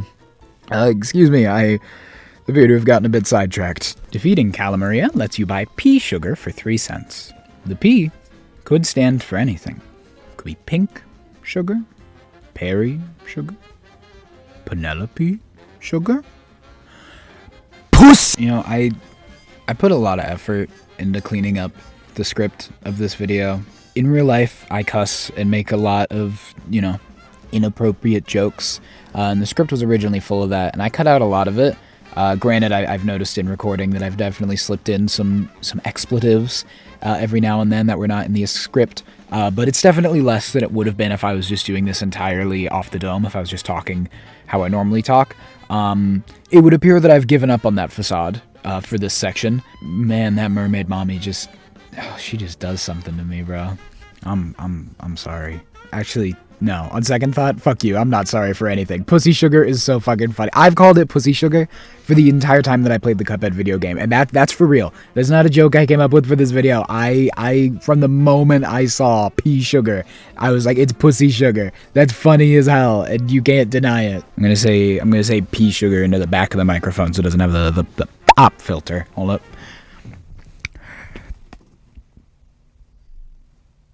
Sugar. No, but for real, I actually don't know if it's supposed to be pink sugar or Perry sugar, or if it's supposed to be intentionally ambiguous. Has it been confirmed? It could also be piss sugar. It could be piss sugar. It could be piss. Whatever the case, equipping pea sugar makes it so that after the timer ends, you are allowed to pick up all of your unassigned dice and roll them one last time, and then assign them according to usual assignment rules. Honestly, it's not all that. Like I said before, everybody kind of does this anyway, so this would just give you one more. But also, by the end of the round, usually you only have like 1 or 2 dice that you're left scrambling with, so the odds of you rolling anything useful are low enough that you're going to get more value having anything else in your charm slot. I do think there's potential with this idea. I think if you were able to ignore the usual assignment rules, it would make it a lot better. Like, just for that one final roll, maybe you were allowed to unassign dice if you maybe you assigned a bunch of shoots or wallops or something on earlier cards, and you decided, you know what, I'd rather have dice to dodge with, and maybe if you skipped a card earlier, you're allowed to go back with your final roll and assign to it. I think since it's only one roll at the very end, I don't think there's much you could do that would make it overpowered. And the fact that they didn't do anything makes it so severely underpowered that I don't see why anybody would ever take it. I think you're going to get more value out of Smoke Dash. It's going to do the same thing for you. You're going to have just as much of a chance of getting out of a rough spot by just equipping Smoke Dash and hoping that you roll a diamond on your actual last roll than you would having nothing of value equipped and just getting another roll. But anyway, with that, we are free from Aisle 3. Bars. Aisle 3 is certainly a step up in difficulty, introducing much more punishing decks, albeit them much slimmer, which in its own way also increased the difficulty. We saw some very unique mechanics that show us that this game isn't afraid to pull all the stops on us. It shows that we have no clue what's in store for these last 2 bosses, and that we need to expect the unexpected. However, it also gave us some very powerful items. Hopefully those will be enough to get us through our final area, Inkwell Hell. If you know Cuphead, you know exactly who the 2 bosses waiting here for us are. However, before I get to them, I do want to stop and explain one more thing briefly. There's a mechanic that I've neglected to explain, and for the sake of suspense, I'm going to do it before finishing the bosses. Before I get into it though, I'm going to give you one final spoiler block. The next mechanic is something that will be initially hidden from you when you play Cuphead, and the final 2 bosses also feature some crazy twists, one of which I still think about regularly and actively affects my day-to-day life because of how much it absolutely blew my mind when it was first revealed. I would hate to rob you of the whimsy that comes with experiencing these things for yourself, so if you haven't played this game and have gotten this far and you think this game sounds interesting, I utterly implore you, if you think it's within your means or you think it ever will be, buy the game and experience it for yourself. You can come finish this video later. It would mean so much more to me for you to go buy the game than for you to finish this video. I promise. Alright, with that out of the way, I will now explain the Super Arts. Inside Cuphead the fast-rolling dice game, there are 4 Super Art envelopes, each of which is initially sealed with a sticker and lists a condition that must be met in order to open it. Super Art 1 says open this envelope if all players complete a battle with 3 parry tokens each. Super Art 2 says open this envelope if all players complete a battle with full health. Super Art 3 says open this envelope if you have earned at least 3 A+ scores. And finally, Super Art 4 says open this envelope if you earn an A+ on an airplane level. I find that all of these are easier to complete solo, but of course completing them with friends is magical in its own right. I also prefer to keep them hidden from people I'm showing the game to until we happen to unlock one naturally. Inside of each envelope is 4 super art cards, which can be equipped just like weapons and charms. You can only have one equipped at a time, and for airplane levels, you need specific airplane super arts. All of the super arts are very powerful abilities that require that you spend parry tokens in order to use them, and that you have an amount of parry tokens to even be able to use them. That might sound redundant, but you'll see some of them, the requirement for how many parry tokens you need to have is more than how many you need to spend. You'll see. In general, all of the abilities are very, very good, very powerful, and very worth their cost. Well, at least I know that 3 out of 4 of them are. That is because Super Art 3, the one that you unlock for earning 3 A+ scores, I haven't unlocked yet. I haven't earned 3 A+ scores. I think I only have 2. I haven't really played the game much. I played it through solo one time, and then only other times I've played it has been teaching it to other people, and we haven't gotten a lot of A+ just because it's a hard game. You know, it's hard to get an A+ on your first go. I've been meaning to go back and actually try to get those A+ for a while, but I haven't gotten around to it, and as such, I've got no clue what's in that third envelope. I have one theory, but honestly, I think it's wrong. You'll see. Super Art 1 is the Energy Beam, which is the one that's unlocked if all players complete a battle with 3 parry tokens each, something that I definitely did by cheating, because again, I was not clearing parry tokens when people died. I thought that as long as you were revived, you got to keep your parry tokens. Not the case. Anyway, though, it can only be activated if you have all 3 parry tokens, and you need to spend all 3 of them in order to activate it. Also, of note, all of the super arts call them parry cubes instead of parry tokens, which is weird, and I don't know why they would say that, because they're not cubes, they're tokens, which makes me wonder if they're saying something else. Like, the only other thing I could think of to be a parry cube would be if you, like, roll the parry symbol, and so that means that you need to roll 3 parry symbols, and then spend them to activate it? But then that would happen while you're rolling, which doesn't make sense unless you can, like, assign to it. They're definitely just talking about parry tokens, but I don't know why they called them parry cubes. This game hates keywords, apparently. At the end of a round, you can spend all 3 of your parry tokens in order to double the damage that you dealt that round.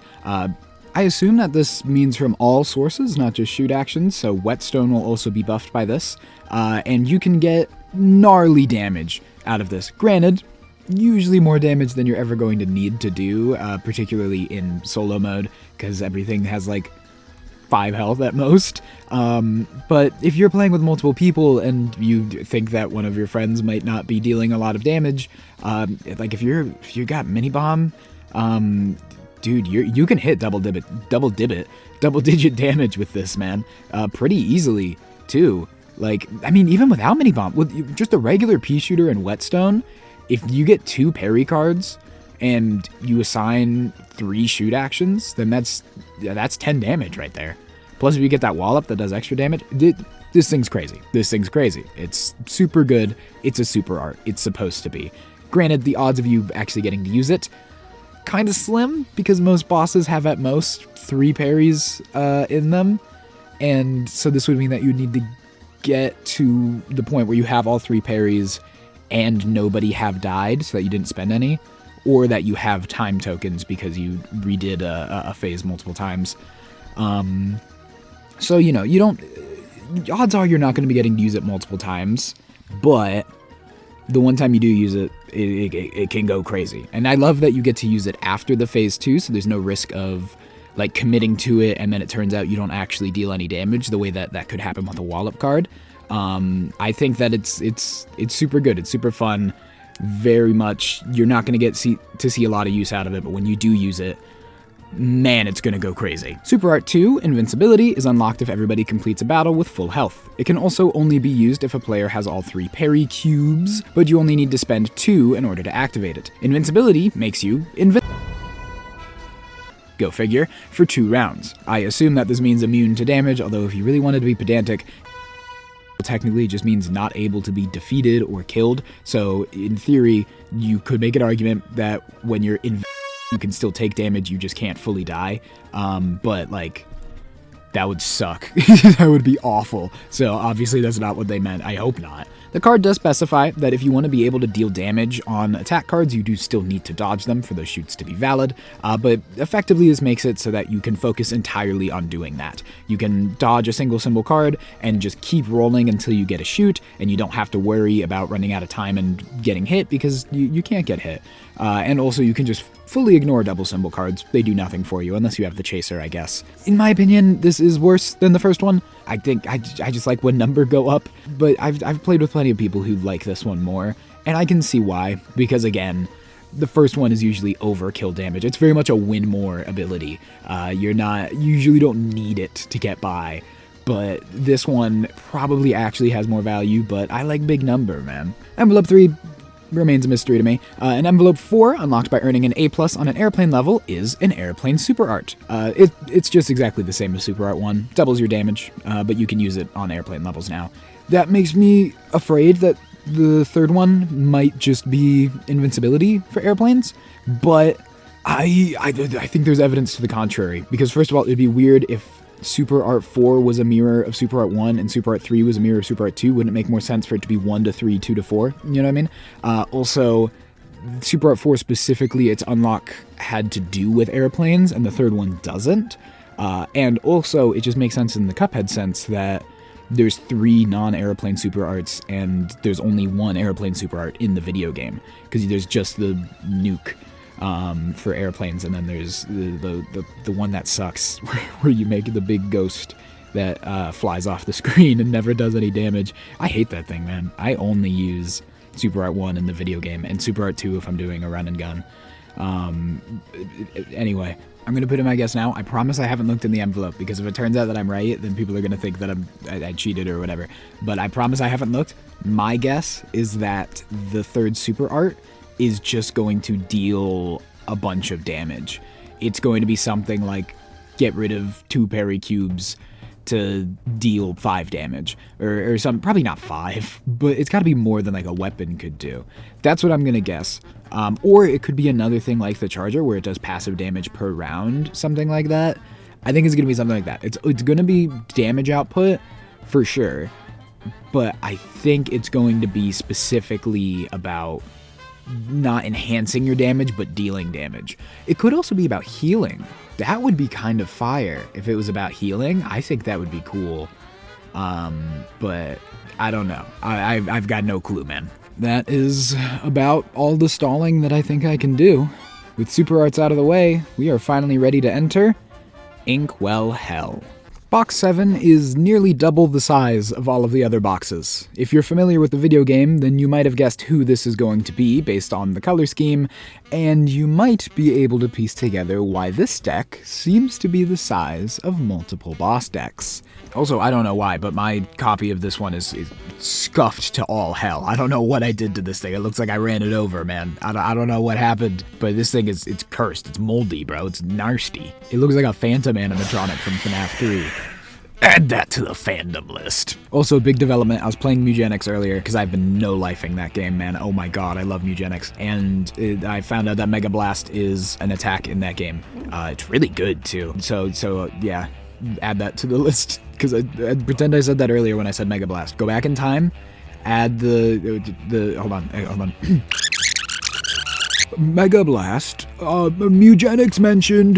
Okay, we're good. Our next boss is King Dice, but as the rule card states, he's not going to fight us just yet. We gotta get through his goons first. The game has you lay out these 4 track cards to recreate the same track seen in the video game's King Dice fight before saying a combination of words that blew my mind the first time that I read them. Retrieve the hidden pawn and die from beneath the game box insert. This took me a second to figure out the first time I read it. I looked inside the deck 8 box, obviously, nothing in there. I looked around in the game box. It was just tokens, cards, other boss decks. Nothing of note. Beneath the game box insert. They couldn't mean... Oh my god.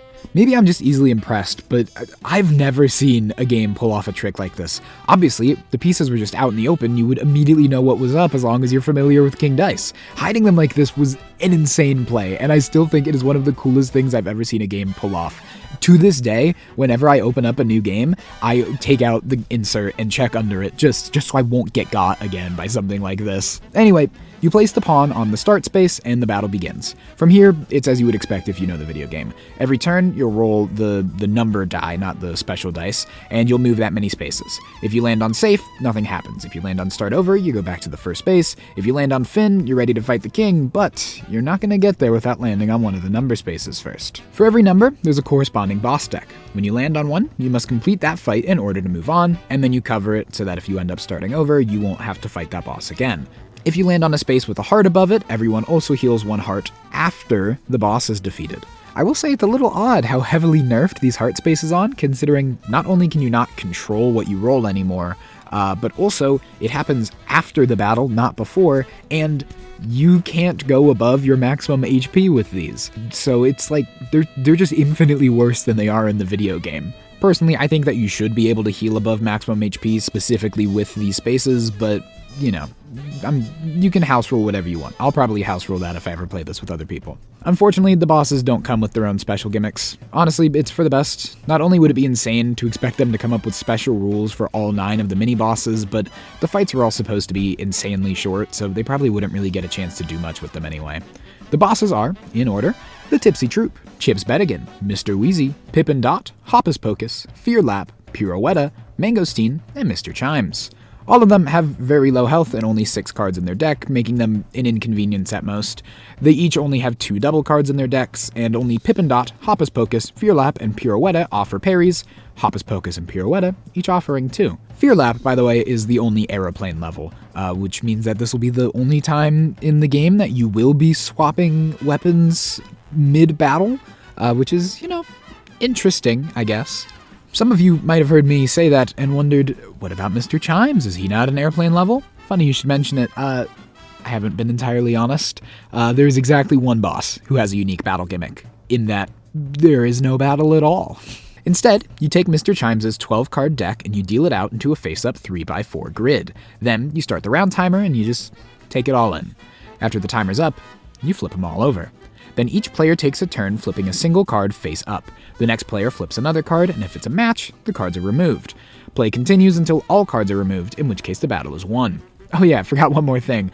Whenever they don't match, all players, yes, all players, take a damage. Yeah, they managed to make the worst mini-boss in the video game into by far the worst fight in the dice game, and I can't even be that mad about it because it's entirely accurate to the source material. I will say, the only thing that I don't like about this is that everyone takes damage instead of just the person who flipped the card. Also the fact that all of your charms and weapons and super arts and wallops and everything, they're all completely useless in this battle because it completely breaks the gameplay gimmick, so you can't use any of them. But honestly, I think it's kind of cool, but you know, it's kind of worth mentioning. It's a little bit annoying if you have like cool stuff, but you can't use any of it. Does Whetstone, what would Whetstone do? Because there's parries in there. If you Whetstone, should you be able to discard cards for free? I don't know what it means. Anyway, shut up. I love this gimmick on its own. I think it's I don't think. It is objectively by far the most unique one that we've seen, aside from just Deck 7's whole setup. And I would have loved to see more wackier gimmicks like this implemented.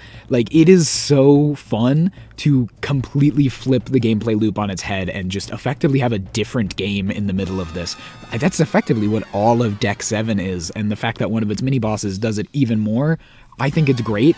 I think it's what makes me love the Cuphead fast-rolling dice game so much, and I only wish that it happened more throughout the game. It's a bit of a shame that the first entire half of this game is basically a long tutorial where they're a little hesitant to do anything too freaky, and then in this last half we get all of the cool, mind-bending stuff. It just makes me want a sequel to this game so badly so that I can see what else they would come up with. Anyway, that's all the minions covered, and in case it wasn't assumed, if you die at any point, you have to start over from the beginning. All of the mini-bosses are effectively phases of this battle, not unique bosses. Once you've braved the storm and made it to the end, you are ready to face the big guy himself. King Dice has the same health as all of the mini-bosses, but his deck is 10 cards, one of which is a wallop.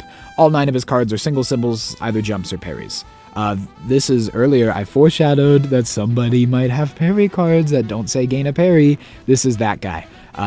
Obviously, you can assume that you don't get a parry token when you complete one of his parries, but that does call into question if it activates Whetstone or not. I choose to believe it does, because I love Whetstone, but you could make an argument that it doesn't. You might have noticed that King Dice seems obnoxiously easy to beat, not perhaps, objectively, the easiest fight in the game. All single symbols, most of which are parries, so if you brought Whetstone, you just tear through him. It seems impossible to die to this guy. It kinda is. I'm torn, because on one hand, having a really hard, fleshed out battle after all of those mini-bosses would probably feel unfair, but at the same time, this feels underwhelming. Like, it's King Dice, the penultimate boss.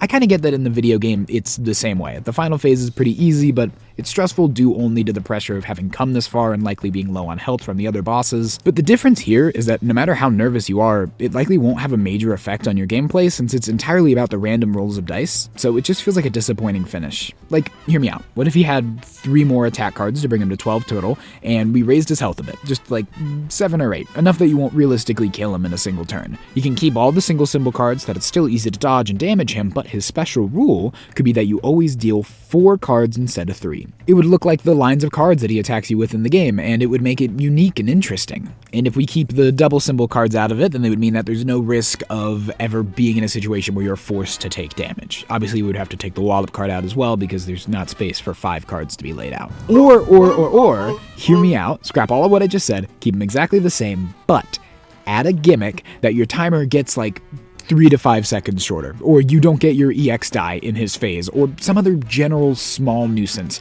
Again, balanced because he has 4 health and all of his cards are single symbols, so it's not unfair like it would be in any other battle, but it still makes him feel powerful, like he's putting his thumb on the scale, like he's tipping the table against you. That's not the phrase that exists, but like, you get what I mean. The whole point of King Dice in his battle is that he's interfering, he's trying to be in control, and you are proving that you have become so strong that even when you are forced to play by his rules in his game, you can still beat him.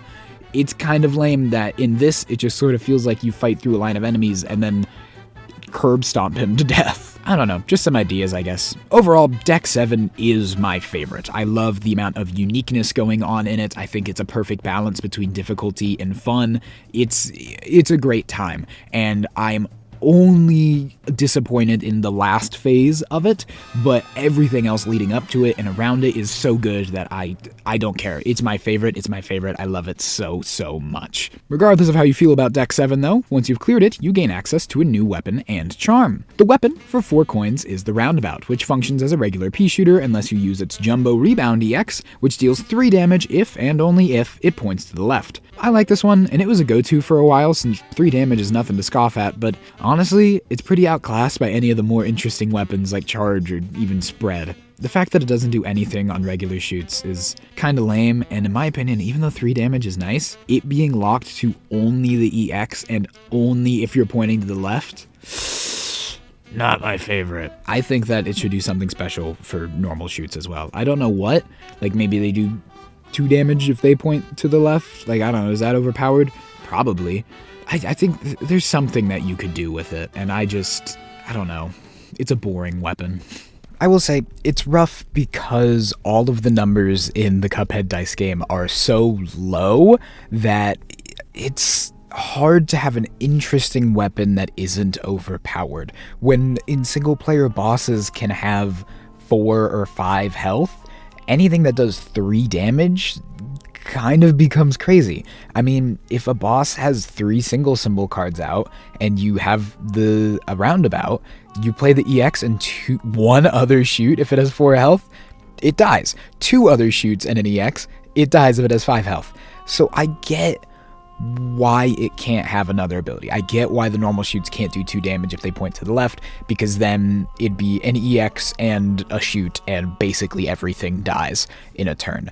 But like, I don't know, I kind of wish everything had more health so that they had room to do more interesting stuff, you know what I mean? If like the lowest that a boss's health got was 6 and it was more normal for them to have like 8, then you could have the Roundabout be, if the EX points to the left, it's 3, if a normal points to the left, it's 2, and if any of them don't point the right way, it's no damage. That would be fun, because then you could only do what, like 7 damage in a round, assuming that you don't have enhancements.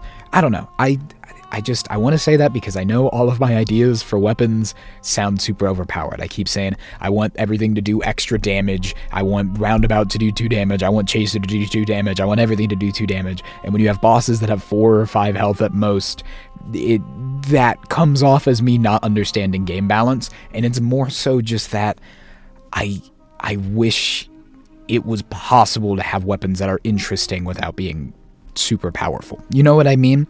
Or if some of them had more effects that didn't necessarily have to do with damage. Like if there was weapons that would grant you invincibility for a round in like super specific circumstances. It would have to be something crazy that would never happen, otherwise it'd be unfair.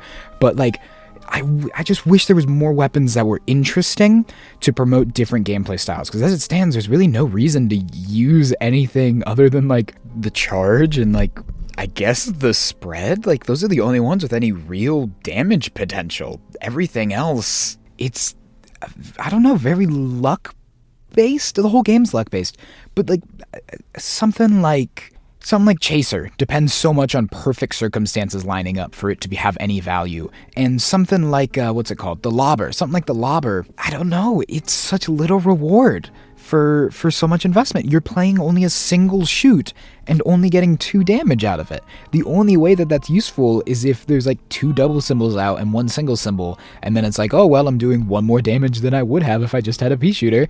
Like, I wish there was more stuff that was interesting, that you would buy it and be like, okay, I need to fundamentally change how I think about the way that I'm playing the game when I take it. Like how you do with the charge, where you have to be like, okay, I'm committing to not playing shoots so that I can bank on getting 1 on the very last card. Or even to an extent the spread, like I'm saving dice so that I can get that bonus damage on the last card. Like, I just think Roundabout doesn't do anything interesting to your gameplay other than that you have to think about which way you place the shoot and that you get punished for placing it the wrong way, which is cool. I don't know. I guess I don't want to bully Roundabout specifically because, like I said, it was my favorite weapon for a while. I think it teeters right on the edge of being, I can't decide if it's interesting enough for me or not. But that's just me. Maybe I'm just a hater. Maybe I'm just expecting too much. But it's just, when I see how much cool stuff is in this game, I can't help but want more cooler stuff. And whenever I see something that isn't as cool as some of the other stuff in this game, I can't help but think, I know they could do better. I know they could do better. I've seen them do better. They designed the King Dice fight. They designed the charge. They designed the mini bomb. They maybe cooked a little too hard with the mini bomb, but you know what, you get what I'm saying. Like, there's so much cool, interesting stuff going on in this game that whenever I see something that reads as boring, it is really disappointing to me. I would rather have bad weapons. I would rather have high risk, high risk, high reward weapons where you're putting everything, like, again, the charge, I think it's the golden child. I think that it's perfect. The charge, you are putting so much into hoping to get that last shoot, and you have the potential to lose so much. One could argue that's not good. You're gonna get probably less consistent damage with that than I just smacked the mic. You're probably gonna get less consistent damage with that than you would with like the spread or the pea shooter or the chaser. But like, I think it's more fun. I think it's more interesting. I think that high risk, high reward really pays off in just how good you feel about succeeding. Maybe it's just me. Maybe it's just me. Maybe nobody else cares. Maybe everybody else likes the simple weapons. Maybe everybody else likes that all of the weapons are basically just pea shooter with one other trait. But I really like the weapons that are not pea shooter at all. Sorry, I went on a bit of a rant there, but I'm very passionate about that. I feel like the weapons are one of the most lacking things in this game. And I think it's because they put themselves in a corner by giving everything such low health. And I kind of get why everything has such low health, but like, if they just doubled all the numbers, if they just made it so that everything had, or not double, but like everything had 150% of the health that it has now. If everything that has 5 instead had 7, then that would leave wiggle room, and then like maybe put more Every boss has more cards in its deck so that there's more chance for damage, so that it's not super unfair that everything has, that you don't have as much opportunity to do that much damage, and then that way you have room to grow into better and better and better weapons. As it stands, you really can't make anything much more powerful than the charge, because if you do, you get something like the mini bomb that's crazy and broken and busted. And I think that's why so many of the weapons are lame, why so many of their big ability is that you can do 2 damage sometimes, because that's half the boss's health sometimes, and I don't think it needed to be. Rant done, back to talking about the game. I guess I've been talking about the game, but you know what I mean. I don't know. None of this was scripted, I just went on this rant. Maybe you can tell. I feel like I talk very differently when I'm reading the script versus when I'm not. But anyway, back to your regularly scheduled broadcast. The new available charm, for a whopping 5 coins, is the Twin Hearts, which requires that you have 4 other charms purchased to open it. It must be crazy if it has all these requirements. You might be expecting that it would start you with 5 health, since the first heart charm brought you to 4, but you would be wrong. Let me reiterate, 5 coins and 4 charms previously purchased. You gain the stunning ability to start with still just 4 health, but you can heal back to a maximum of 4, unlike the regular heart, which only let you heal to 3. Also, the first 2 attacks in every boss phase will deal no damage. No damage. Doesn't matter if it was going to be double-digit damage, it goes to 0. First 2. What absolute garbage. I mean, healing is something that happens so rarely in this game that the heart charm letting you only heal to 3, barely an inconvenience. Barely an inconvenience. Who even cares? Even if you can heal, you just wait until you take another damage and you're down to 2, and then you heal. This is not good enough for all of the prerequisites and the cost and the downside. The first 2 attacks? Obnoxious. I can't. I'm so upset, actually, just remembering that this item exists. Hey, if you wanted to make it really good, you could have had it be just the heart charm again, but instead of negating your damage, it reduced it by 1 for the first 2 attacks. That would be an upgrade. The health thing could be exactly the same. Or, if you just let it start me at 5 health, I'd be okay with my first 2 attacks getting negated. I still think it would be better if they were reduced instead, but dude, I can't. 5 health would be crazy, and not if it's getting rid of my first 2 attacks. It would be crazy, but not unfair, in my opinion. This thing sucks. It's crazy that they made this and thought it was good and that anybody would ever use it.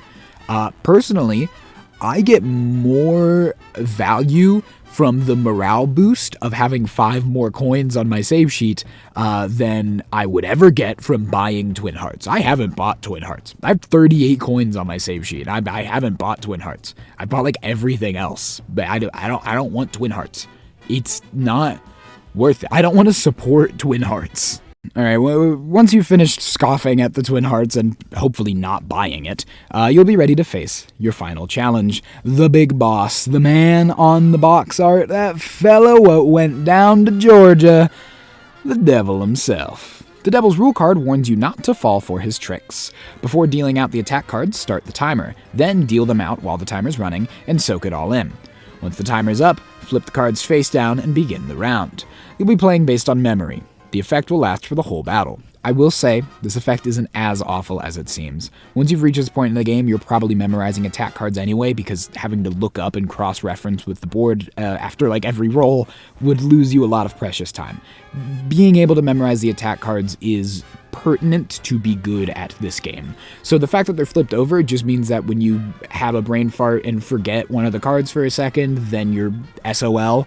But honestly, at this point in the game, it's probably not even a huge threat for you. In every phase, the devil has the same average amount of health and always has 6 cards in his deck, meaning no wallops for the whole battle. Interestingly, the devil also only has 2 parries across all of his decks, one in the second and third phases respectively, meaning that unless you're okay with getting a time token, you will not have an opportunity to use a super art in this battle. For each of his phases, 3 of the 6 cards are double symbols, however the second phase specifically makes you stack the dice, presumably following the same rules as Grim Matchstick, although it's not specifically addressed in the rule card. It's actually not mentioned at all that this will be a thing, it just says stack dice at the bottom of the card and hopes that you notice it and remember what it means. It also only says it on the double symbol cards, so do you have to stack dice when you're playing a shoot on a single symbol card? Who's to say, by the established rules of Grim Matchstick, considering it always said stack dice on the bottom of the cards even on single symbols? I guess not, but that's lame. But that's the devil, a gimmick that's ultimately an inconvenience at most and feels like borrowed from Mr. Chimes.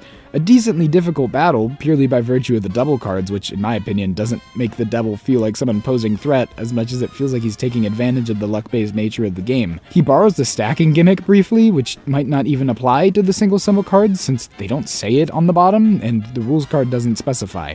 He also borrows the don't cards, but not the 2x cards or the double damage cards.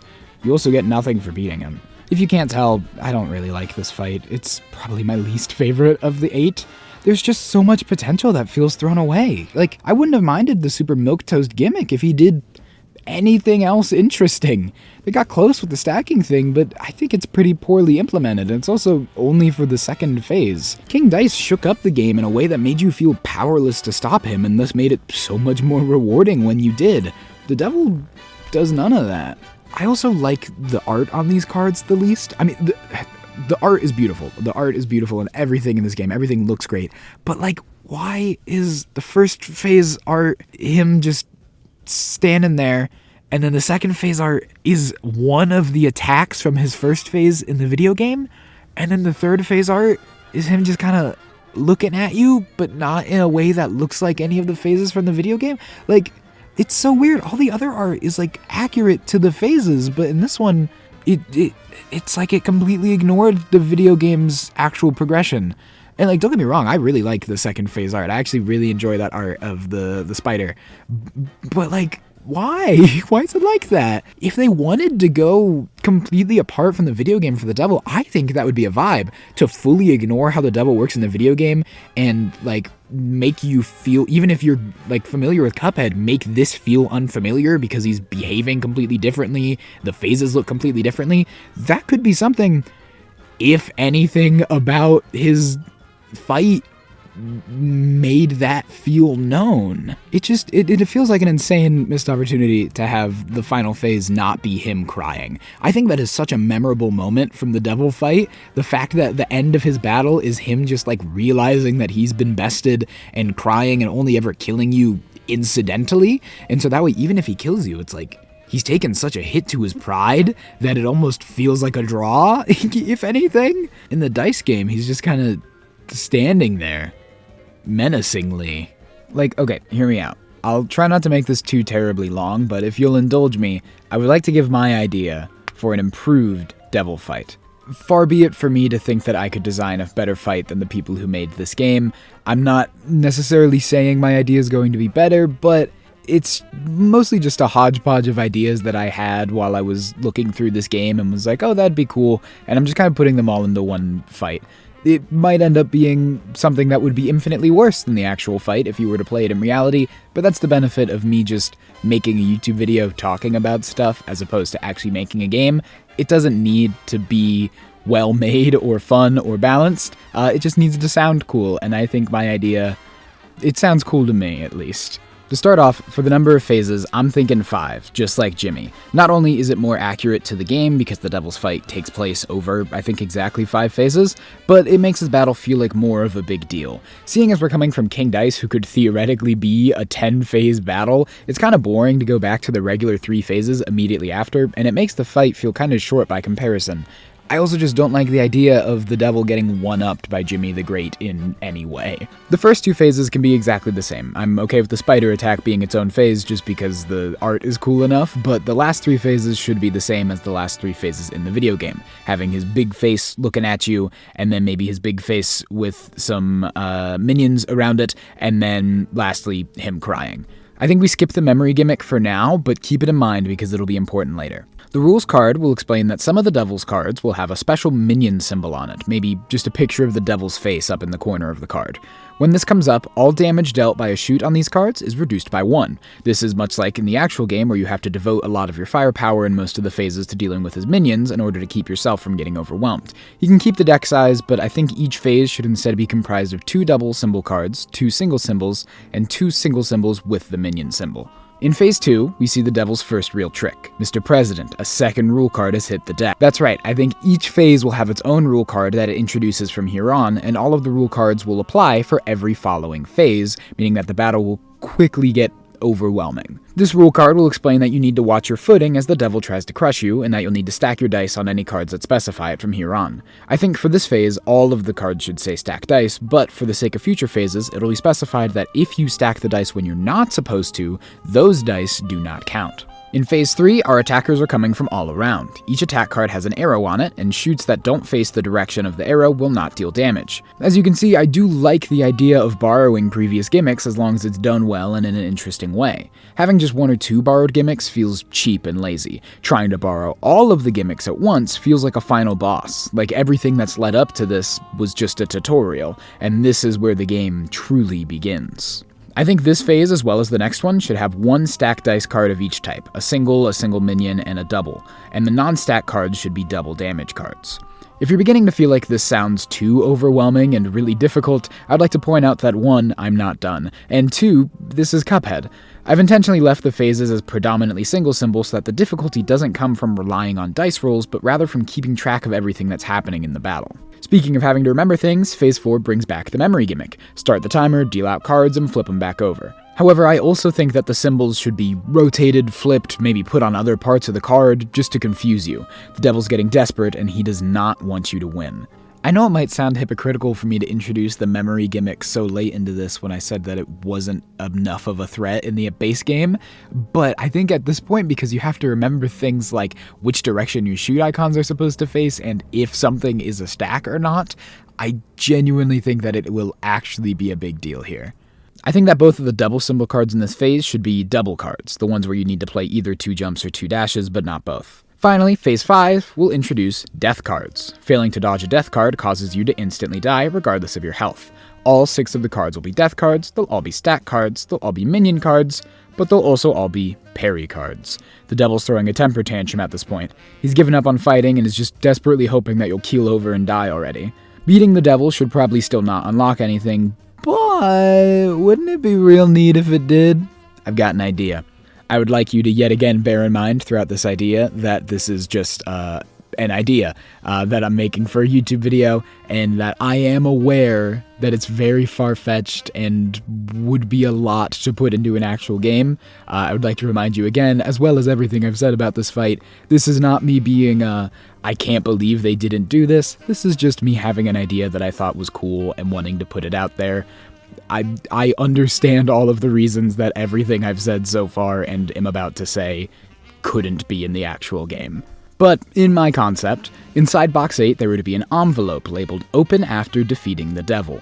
Inside you'll find 2 new phase decks, each labeled Secret Phase, that can be used on Jimmy and the Root Pack during their final phases.